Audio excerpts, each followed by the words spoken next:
Secunderabad Lok Sabha independent అభ్యర్థిగా ఎన్నికల బరిలోకి సేవ్ డెమోక్రసీ మూవ్మెంట్ అధ్యక్షులు శ్రీ వెలమర్తి రవికిరణ్ గారు పోటీకి దిగుతున్నారు.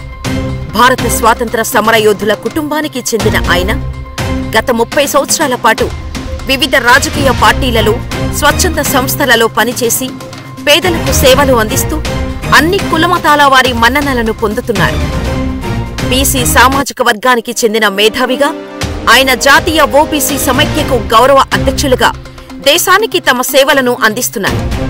ఆయనకు రాజకీయ విశ్లేషణలో, జర్నలిజంలో, పుస్తక రచనలో మంచి నైపుణ్యత, పేరు ప్రఖ్యాతులు ఉన్నాయి.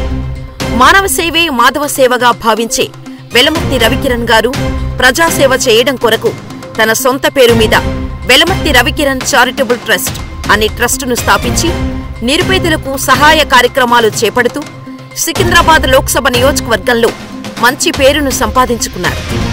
ఉస్మానియా యూనివర్సిటీలో ఎంఏ సామాజిక శాస్త్రం చదివి ఒక సామాజిక సంస్కరణకర్తగా తన సొంత ఎజెండా కాకుండా అన్ని కులమతాలు, వర్గాల వారి సమస్యలనే తన ఎజెండాగా మార్చుకొని ప్రజల తరపున సికింద్రాబాద్ లోక్సభ స్థానం నుండి పోటీకి దిగుతున్నానని తెలిపారు.